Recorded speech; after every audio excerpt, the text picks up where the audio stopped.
It's SatchVai, everybody. Joe Satriani right there.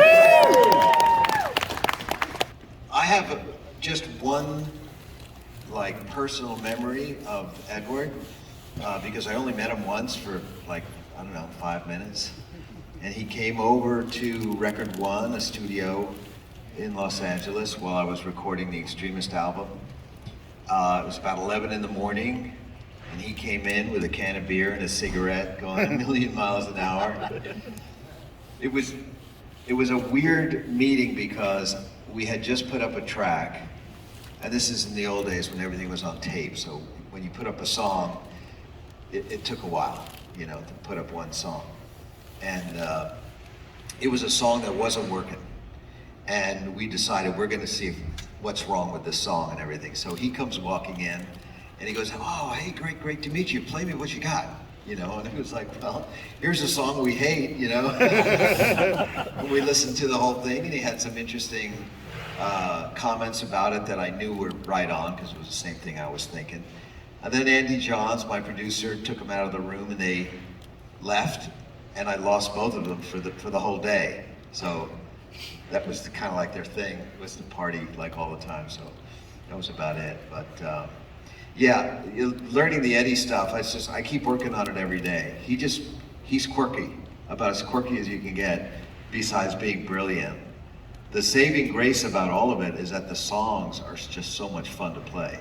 They're really memorable, great hooks, great arrangements, but they're filled with all these quirky things that only he did. And he did them naturally with his brother, so that's sort of like on our to-do list, me and Ray, who's also going to be in the band. We have to memorize all these funny little upbeats, downbeats, pushes, you know, stuff like that. So. But Steve got to hang out with him a lot more than I did. Yeah. I first met Edward. I had just moved out to Los Angeles. I was working with Frank Zappa, and Edward played with Alan Holdsworth at the Roxy, and I somehow got backstage. And when Edward heard that I was with Frank, he was a Frank fan, I guess, and he gave me his number. I gave him my number. I said, if you ever want to meet Frank, you know, give me a call. Never thinking I'd hear from him. And the next day I'm out and I get home and my roommate says, you're not going to believe this, but Eddie Van, oh no, I remember. I gave him Frank's number. Oh. And, I'm sorry. I gave him my number, he called, I get home, my roommate says, Eddie Van Halen called, and he wanted to meet Frank, so I gave him Frank's number. I'm like, you don't give Frank's number to anybody. I'm thinking, uh-oh, I'm in trouble now, you know? And the phone rings, and it's Frank. And he goes, hey sport, Edward Van Halen is here, come on up. Okay, you know, and I go up to the house, and it was fantastic. We spent hours together, listening to music, and we jammed. It was a really funny thing too. Just me and Frank and Edward jamming. And the E string on the guitar Edward was using was buzzing. So he took one of those long screwdrivers and stuck it under the nut. Very Edward, you know, makeshift. And we jammed that way with these big things. But I had a lot of other experiences with him that were wonderful. What was odd was the day after I quit David Lee Roth's band, the phone rings and it's Edward. And he says, I want to meet you, and he invited me up to the house, and we actually became pretty good friends for about 4 or 5 months. He called every day, and playing softball in the afternoons, in the mornings, and one of the very interesting experiences with Edward was when he came to my house once, and I was in my studio recording, and I had my guitar, my pedals, and my amps and everything, and he's just sitting there, and of course it sounded like me, and he goes, yeah, I'm working on this thing, yeah, let me show you, and he takes my guitar, in my house, and he sounded exactly like Edward. I'm like, oh. I mean, it dawned on me, it's not in the gear, you know, it was Edward and it sounded like him, and it was quite an education for me, you know. But we had a lot of fun experiences and stuff. Edward was a quirky guy, okay? You can't be that famous and not have it. Each time, I mean, as the tour goes by, you know, we have different responsibilities, so we sometimes, when the other guy's playing, we're off doing some other thing, you know, signing, meeting people, whatever, getting ready. So there are a couple of songs that I'm always just about to get ready for the show. I'm warming up on my guitar, and it might be like Little Pretty, it might be Building the Church. I'm always there when he brings out the Hydra, and that's different. I mean, there isn't one song that doesn't make you go like, holy shit. And so I just play along. I don't try to keep up with it, you know, I just like, wow, you know, it's really amazing. Well, you'll see it tonight. It's the whole show is really great. I can guarantee you, Joe, if you just sat with the Hydra for a while, you would come out with something just amazing. That's a really tough question because, of course, I don't go anywhere without Joe's entire catalog. And every song is a treat for many reasons, not just because he has an inspired melodic ear and his connection with the instrument it's spiritual, you know, he's connected with those melodies, every tone, but and of course the way he plays, but it's the sound of the records too. His records sound amazing. He hires the best people, he gets the great, proper musicians. So every song is pleasant on the ear, even if it's an intense piece of music. So there's some standouts, of course. You know, Crying is just destroys me every time. It's a miracle, that song. And so many, it's hard to say. And you can imagine my whole career, my whole life, since I was 12, Joe's been on the radar, ears, eyes, and it's always with, this is gonna help me to improve myself. You know, first there's just the enjoyment of it all. And then there's, you know, you do that, you know, how can this help me? And it never fails, you know. But the enchanting melodies in every song they're kind of Speed of untouchable. Light, which we wound up licensing to the Mario Brothers game.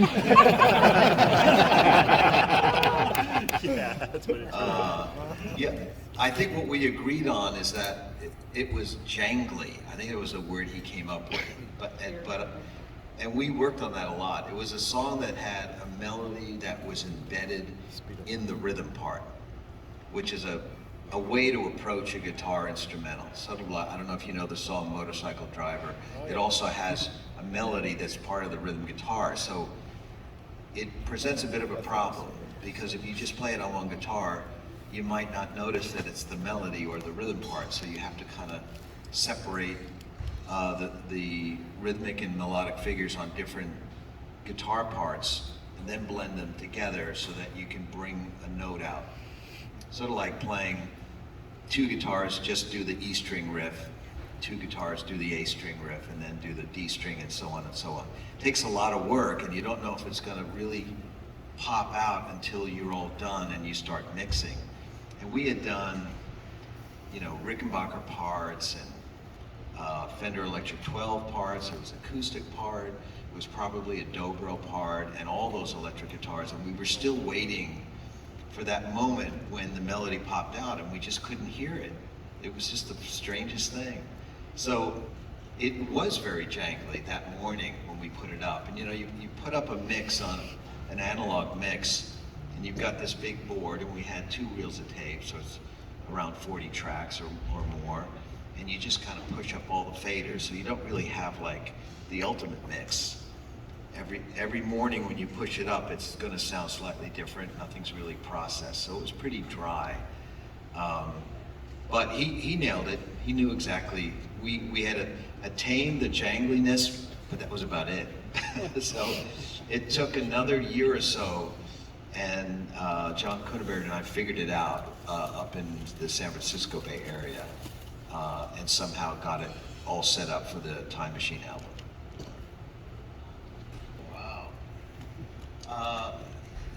Well, for us, I know it's a anxiety-ridden thing to push the button on a lot recording or filming a live performance, especially in the older days when it was really expensive, because we could only afford a night.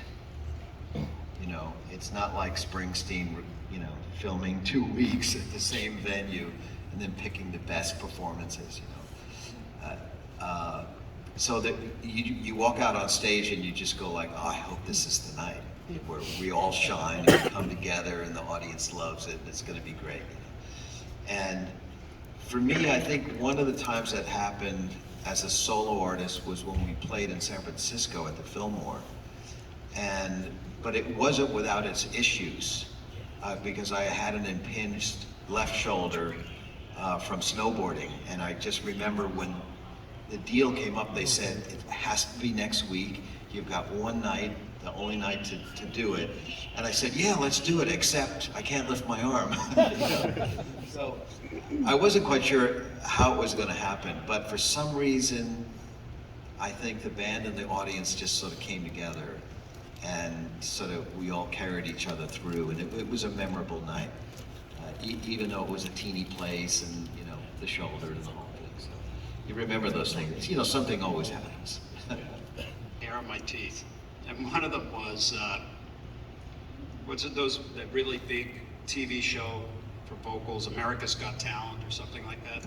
And it was their 10th anniversary, and I was performing with Mary J. Blige and Orianthi, Stairway to Heaven. Oh shit. So, and the band was great, you know, it had Ron Fair on keyboards, and who was the famous drummer with the tattoos, Three Doors Down or so many of them? Yeah, Travis. Yeah, who's the famous drummer?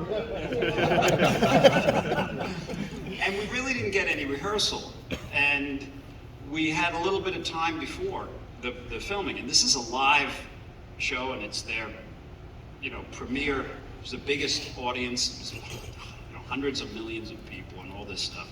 And live TV, as Joe said, you know, it's just like, ooh, shit, you know.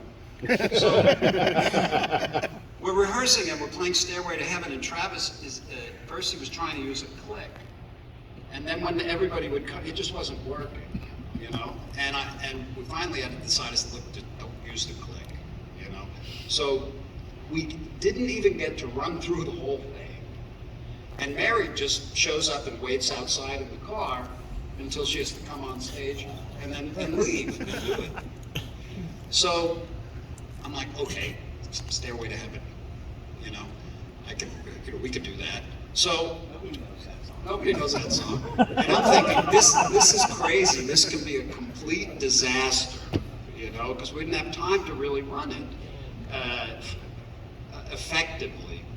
So sure enough, we're standing there, and we're on the stage, and there's a woman standing next to me, and she says, okay, I'm going to count you in. When I count you in, we're live, right? So I'm like, okay, you know, and I'm just standing there waiting, and she goes, 5, 4, 3, 2, 1, you're on. So I'm like, okay, and I start Stairway to Heaven, right? And when the vocals are supposed to come in, because we did an abbreviated version, you know, Mary is just standing there. She's not singing, and the drums don't come in, and I'm thinking, what's going on?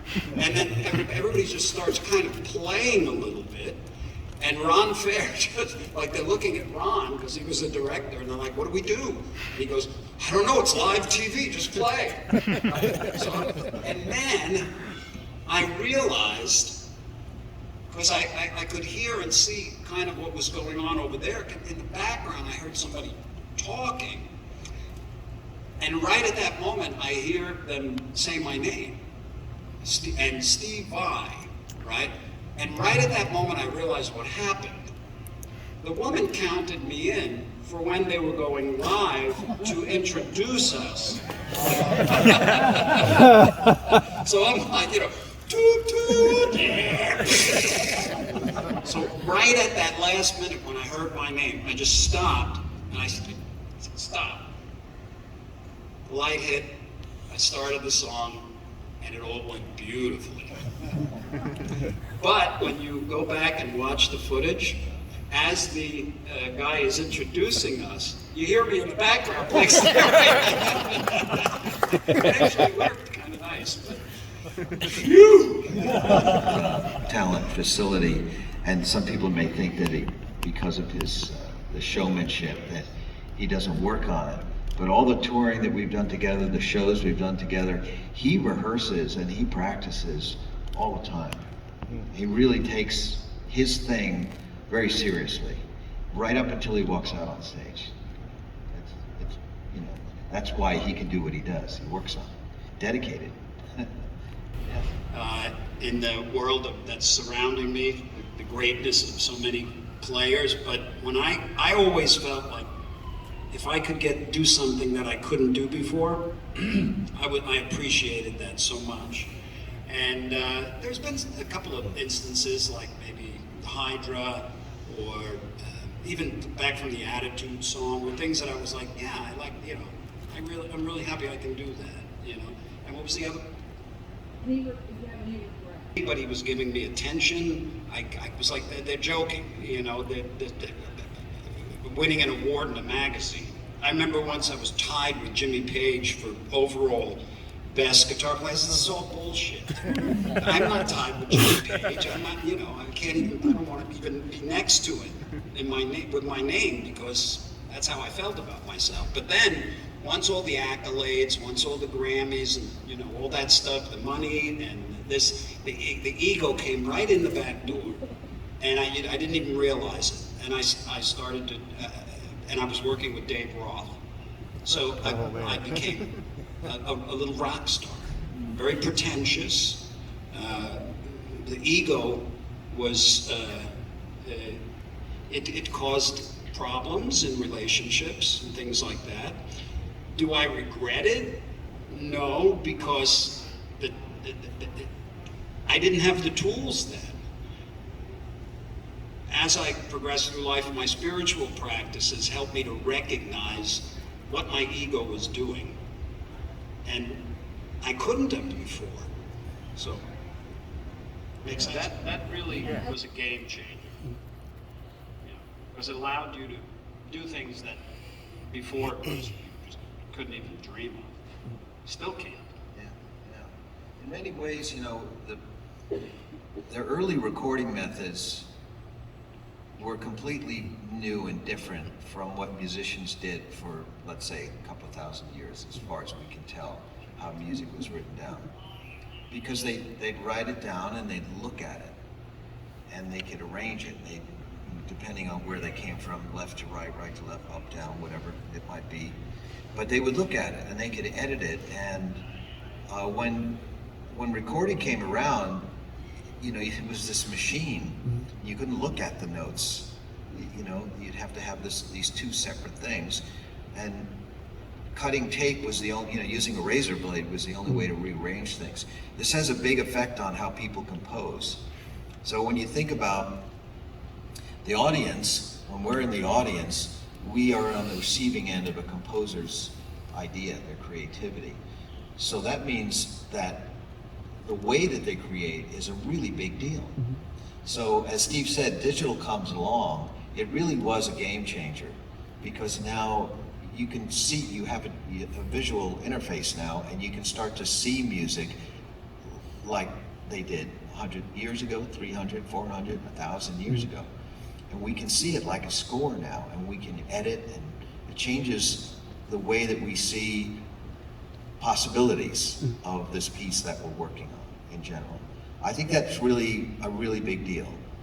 You could argue the internet maybe changed the way people learn, or the wah-wah pedal, or the distortion pedal, or, you know, solid state, this, that, you know. But I think that comes and goes really fast. Those are more like trends. It's more like the icing on the cake. But the big thing is that in the weirdest way, the digital technology returned composers to the old pencil and paper way of imagining music. For my brother, when we were terrible kids. They would give us, you know, pencil and paper or paint and canvas and stick us in a corner and say, you know, draw, stay out of trouble, don't make any noise, that kind of thing. So we just started free-forming, and a lot of what I do now is just sort of a polished up version of what I was doing when I was 5 years old, I guess. So. Yeah, we're very fortunate that we work with a company like Ibanez that has a lot of creative people in it, and a lot of the finishes on the guitars on my series, signature series, some of them, you know, just come from something I desired. Like in the very beginning, I wanted these day glow colors, you know, green, pink, and yellow. And I'm sure Ibanez was going, and but a lot of times I would just give some thoughts, and then they present things, and then we play with them from there. And then various third-party artists surprisingly come along sometime and do something pretty extraordinary, like these swirls. That's not my idea, you know, but that's evolved too, you know. The last thing that I worked on pretty hard with Ibanez, surprisingly, is the powder blue Pia, because I know the color. The color is, it has deep roots in me. I don't know why, you know. It's a particular color. And poor Ibanez had to go through so many, because they'd bring me, they'd say, well, we match the color. It's, you know, and I say, I want this color right here. For some reason, my eyes only recognize that. And if it was a tiny bit off, you know, it's like, that's not it though, you know. So I probably got a stack of blue guitars like this until we finally found they came up with the right color. My neurosis. I don't really care about cars, to tell you the truth. It drives Sammy Hagar crazy when he shows me. He goes, Joe, look what I just got. And I'm like, yeah, whatever, Ferrari, I don't care. Can you drive me to the Starbucks? That's what I have the same car since 1986. Nice. It's a Datsun 300 ZX Turbo. Yeah. And I love this car. And I've had it rebuilt several times. It doesn't look like it. I mean, it's, you know, kind of sharp looking. I had to buy several cars like it for parts. But I haven't driven it in years. I don't really drive. My favorite car is Uber. No offense. It just, when I started to make some income, real income, I'm very excited about making money too. You know, it's like, oh, I could do all this stuff and I could buy all these things, cars, and, you know, all sorts of stuff. And then I realized this stuff it's just clutter in your life. You know, if it's not your real focus. Some people, I understand that, but I have a friend that has a $600 million car collection, and I go over there and live vicariously. But other than that, yeah, it just doesn't go for me. Sorry. That's it. Hey, Jared, what's